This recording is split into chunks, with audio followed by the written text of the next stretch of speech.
Okay, last week was one of the best weeks of my life. And so I would like to talk about it today on Theology Thursday. So last week I had the opportunity to spend 6 days rafting down the Colorado River through 186 miles of the Grand Canyon in northern Arizona. But I wasn't just by myself. I was with a group of other Christian leaders, and it was part of an educational trip that was led by a man who has a degree in historical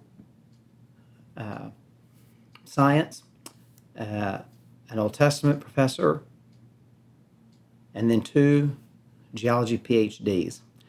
So the geology PhDs are the ones I really wanted to hear. I teach Old Testament, so it is my field, so I was pretty familiar with all of that. But I really want to hear from these two men, and boy, did I learn a lot. Probably more than many of the conferences and things that I go to. And so I actually did this in lieu of a conference because I knew it would be very educational, and it was. 2 days of lectures, and then 6 days on the river with a lecture every morning, a lecture in the evening, and then a lot of stops during the day to talk about some of these things, and many lectures, little short lectures during the days we stopped at some significant points. So I'm not going to back the truck up and dump the whole load on you, but I do want to just share a few things that I learned, things that I already knew about because the science of the Bible has been something interesting to me for many years, but I actually got to see them up close and personal. They really made quite an impact on me, being able to see them and really understand what's going on far better than I ever had before. So I said, let's just talk for just a moment about the Grand Canyon itself, particularly if you've never seen it or only maybe been there, say, once or twice. So the Grand Canyon is very, very, very beautiful. When you take pictures of them, you look at them later, and they don't look like a picture. They look like a painting. It doesn't look real because it's just so big and so vast that cameras just really cannot pick up the depth. But this is from Desert View Overlook, and so this is looking west through the Grand Canyon at a place where the Grand Canyon kind of bends. It heads south for a while, and then turns and goes west for a couple hundred miles, and then turns south again to form the border between Arizona and California. So as you can see, the Grand Canyon is a place where sedimentation has been exposed. Most of the world will see little pieces of sedimentation, but usually it's actually a result of human activity, taking out part of a mountain in order to build a highway, and you can see the sedimentation. But the Grand Canyon is like an actual laboratory where it's already been cut open for us. So that's one of the things that makes it very, very, very unique, not just its beauty, but also the fact that we can really look at it and study it in ways that we cannot anywhere else in the world. And you can see the varied colors from the different sandstones and limestones and other minerals that are there. The reds are usually the result of iron, which of course oxidizes and rusts. And so that's limestone with iron in it. And we have a number of levels starting at the top with the Coconino sandstone and then working down through Redwall limestone and Muav and down to Tapeats and all of that. And I'll show some of that in a moment. So it is very beautiful, but very impactful. Now I want to note something here. Let me show you another picture where you can see there's some Redwall limestone and some Coconino up high in the top. The Grand Canyon was not made by the Colorado River cutting it down slowly. That's physically and geologically impossible when you look at the vastness of this picture and you see how deep it is. Matter of fact, the Grand Canyon is actually being filled in, not being cut by the Colorado River, as more sediments are being brought in that are being removed. I'm well aware that some of that is a result of having placed dams along the river and controlling the flooding that historically defined the Colorado River. But actually what happened was after the flood, which is recorded in Genesis 6 through 9, we find out that the whole world's covered with water, but that's not the end of it. During that time, when the floodwaters would have risen rapidly and the foundations of the deep were blown open, and so a lot of the water from the mantle would have been pushed out. A lot of volcanic activity, tectonic plate activity. The earth would have been just scrubbed clean of topsoil, and even much of bedrock would have been removed. And then as it's suspended in the water begins to settle out, we find sedimentary rock all over the earth. We can just see it so well at the Grand Canyon. So that's when all those layers were formed. And then we actually know that there was a lake kind of to the northeast that would have been backed up. There would have been a natural dam blocking it up. And as the waters begin to recede, the water remains in there, and the pressure on the dam eventually becomes enough that it breaks. And when it does, this massive wall of water picking up boulders and debris begins to go through. And you've seen what water does. It cuts through the ground. It'll gouge things out, and actually gouged out the Grand Canyon. And one of the reasons why we know that this is the way that it was formed, that this is the way that the Grand Canyon cut through, is actually cut down into bedrock, which would have required a tremendous amount of force. And we also know this because the Grand Canyon cuts across a plateau. It doesn't go around it. And that would have, because this would have gouged right through the plateau and dug out the Grand Canyon. The Colorado River then is formed by the Grand Canyon, not the other way around. We're aware of this because of 1980 and what happened at Mount St. Helens. After Mount St. Helens exploded, Spirit Lake was blocked up. After about 2 years, the pressure behind it became so great that the natural dam was overrun and blew open and gouged a canyon very similar to the Grand Canyon with many of the same features, exposed sedimentation.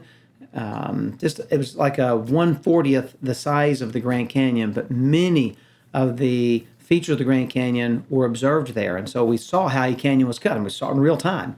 And so we know from Mount St. Helens that this is how a canyon can be cut, and it's almost certainly the way that the Grand Canyon was cut. So the flood creates the deposits, which eventually turn into sedimentary rock, and then a massive mud and debris flow would carve the Grand Canyon. So this is how the Grand Canyon was produced. And because the Grand Canyon was cut, we can see all of these sedimentary layers.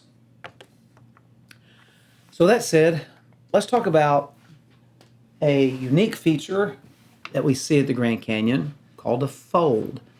Now, a fold is where the rock actually bends a little bit. So here you can see a fold. There are a number of these in the Grand Canyon, quite a few. Here is one of the largest. It's pretty impressive to see how the rock folds down to the right. And so essentially what we have is the rock goes like this. So it's called a monocline fold. And so you see the sedimentary layer, and then it's down and across. And so you can see some pictures here of this giant monocline fold at the Grand Canyon. So I have another shot of it here so that you can see. This one is ridiculously impressive. As a matter of fact, this fold is over 200 feet high. Now, what makes this so significant is that traditional geologists would date this at over 500 million years worth of sedimentary layers. However, you could figure out sediments that have been turned into rock are not going to bend after 500 million years. They would have been bent when it was soft, not long after it had been laid down. So after the sediments are laid down, the Bible says the world was in a lot of upheaval, and so many of the mountains were formed, so we have tectonic plates, and without getting too technical, basically one of these plates would go up, and so the sediments are across it, and then when it goes up, it would fold them. Pretty simple, actually. And so let's see if I can illustrate it here with a piece of paper, what I'm talking about. We have sediments, and then this piece goes up, and it folds, just like that. So these folds would have been done when it was still muddy and sandy before it had dried out and turned into sedimentary rock. Now, there are a couple of things that have verified this. When samples of the rocks were taken and put under the microscope, there are a couple of things that indicate that it happened very, very rapidly, and while it was still soft and not had been turned into hard rock. One is that there's no breaking, and if it was hard rock, it would have broken rather than fold. So the fact there's no breakage in it indicates that it was not rock at the time. A second thing is that there are cements, certain minerals that hold the various layers together, and these were not broken. And so they would have been hardened long before it was folded, if it was hundreds of millions of years, and they would have broken when the fold happened between the various layers. So what some have said is, well, the rock got really hot. When rock gets hot, it becomes pliable, like molten lava type of thing, or magma. However, these folds in the Grand Canyon have no metamorphic rock. And when rock gets hot, it metamorphizes into some other kind of rock. And so we have no breaks, the cement is solid, and there's no metamorphic rock. Those three items combined basically leave no room for hundreds of millions of years. It's possible that would have had to been done quickly. As a matter of fact, a lot of even atheist geologists are now believing that much of the Grand Canyon was formed by a giant debris flow, and that the sediments were laid quickly, that the folds happened while it was still soft, much like young Earth creationists have been arguing for a long time. Now, they still believe that the Earth is very, very old because it needed lots of time for evolution, but they recognize that the geological features that we see, particularly at the Grand Canyon, but also in other places, just simply will not allow for slow deposition and slow erosion. It just simply does not fit the facts. And these folds are one of the strongest arguments for all this happening swiftly and quickly before it all hardened into what we see now. And so these are some of the reasons for accepting at least a catastrophic event creating it. As people believe the Bible, we believe that would be the flood that Noah survived by being inside of an ark. Now, a couple other features that we got to see at the Grand Canyon that I thought were really cool. In fact, there's one in particular that I wanted to see, and that is what's called the Great Unconformity. So let me show you what this Great Unconformity is and what it looks like, and then talk about it just for a brief second. So here we have the chart of the layers.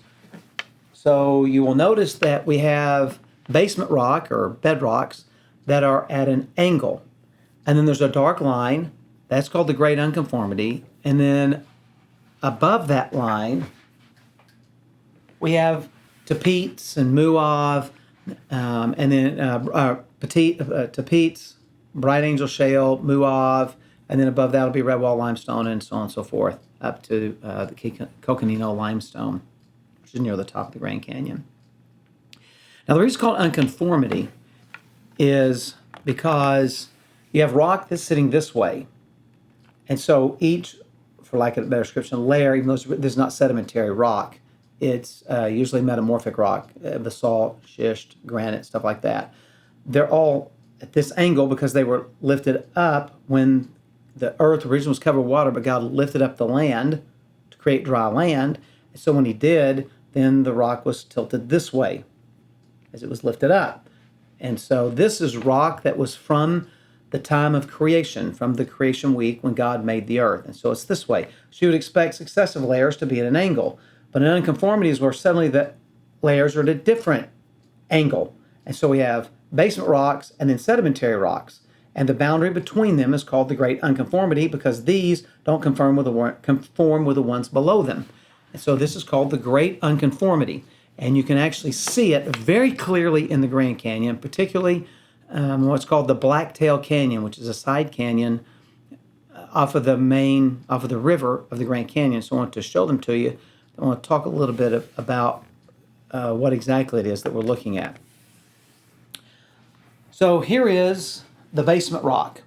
You'll notice it's kind of grayish. It looks solid because it is. This is rock that was created by God in Genesis 1 during the creation week when he made the heavens and the earth. Then above that, you'll see this very thin band called the Great Unconformity.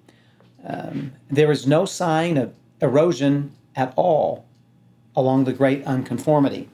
What I mean by that is if this was 1 billion years, and that's what scientists argue, is that it was a billion years between the basement rocks and the sedimentary rocks above, so what my finger's pointing at represents a billion years of time, you would expect gullies.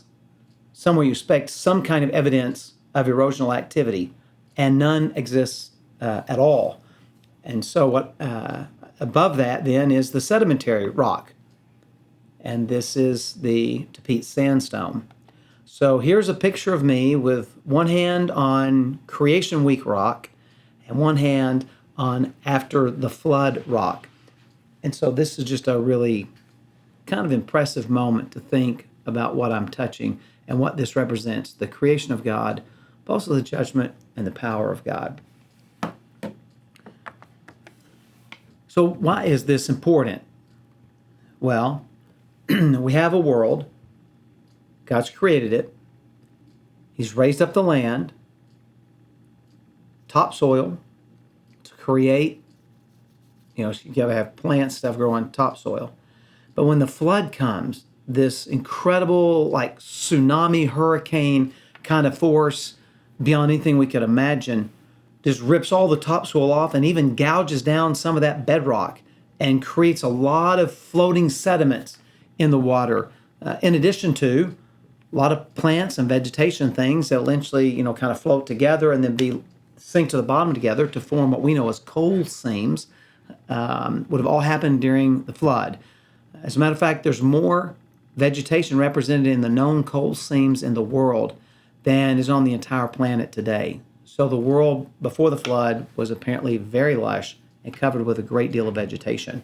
And so we have all this floating in the water, so now it settles. And where does it settle? It settles right onto what remains of the basement rocks. So we have the bedrock that's been scoured clean in some places, the top parts of it cut off, so to speak. And then the sand, the silts begin to settle on it and form sedimentary layers above it. And then eventually the earth dries up. We get this dam that breaks, carves the Grand Canyon, and then all of that turns into stone, sandstones, limestones, things like that. Here's what's so significant. If we have, at the great unconformity, we should see, if it's a billion years, lots of evidence of a lot of weathering that would have happened during those billions of years, but there's not. And you say, well, that's just one kind of spot. Actually, the great unconformity has been discovered everywhere in the world.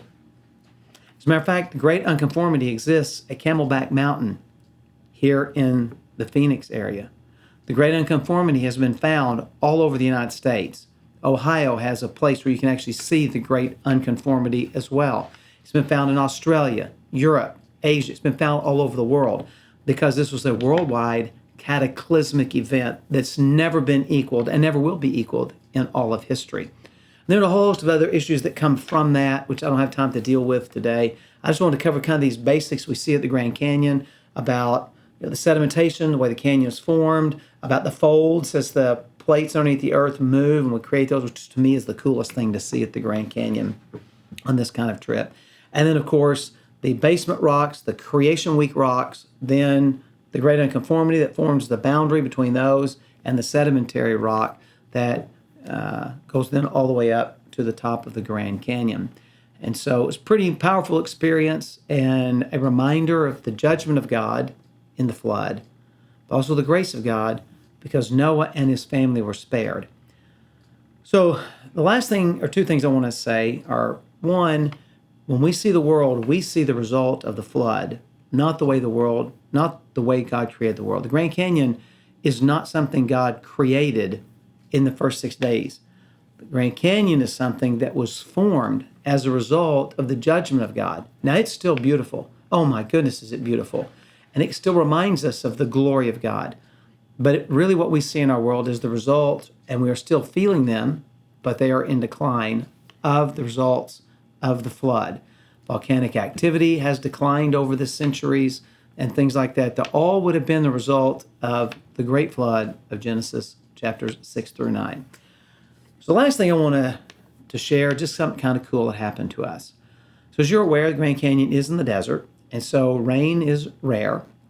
But we had the unique and unusual opportunity on Thursday night to experience a very heavy monsoon rain while we were camping on a little sandbar in the Grand Canyon. And unfortunately, because it was so rainy and hazy, we weren't able to get a lot of great pictures. But by our count, we counted 23 waterfalls that just started coming out of the side of the canyon. As water above comes down, and then it shoots off the walls and forms waterfalls. So I just want you to see it because it really is an impressive sight to behold. And so here's about the best shot I could get. And if you look down to the left, you'll see a series on the lower part that you can see pretty clearly of waterfalls. And these went on as far as we could see and up higher. And so it was a very unique experience. As a matter of fact, the men who drove the boats told us that this was only the second time they've ever seen anything like it. And so we had a man on our trip that's been, this was his 40th trip leading, and this was only the second time he's ever seen anything like this. So it was just a real cool thing that God did to allow us to see and experience that. So you can tell, probably, I'm still pretty excited about what I learned and experienced, and I just want to share it with you this week because it is a testimony to God's power in creation, but also God's power in the flood, of his judgment against sin, and then, of course, the beauty of God's grace, wherein Noah was saved with the animals, and the world then was repopulated, both by people and by animals. So if you get a chance to go to the Grand Canyon, you see it, just think about the forces at play and how powerful our world is. And that Psalm 29 says that God sits enthroned above the flood. He is more powerful than all those forces in nature. God bless you, and I hope you have a fantastic day.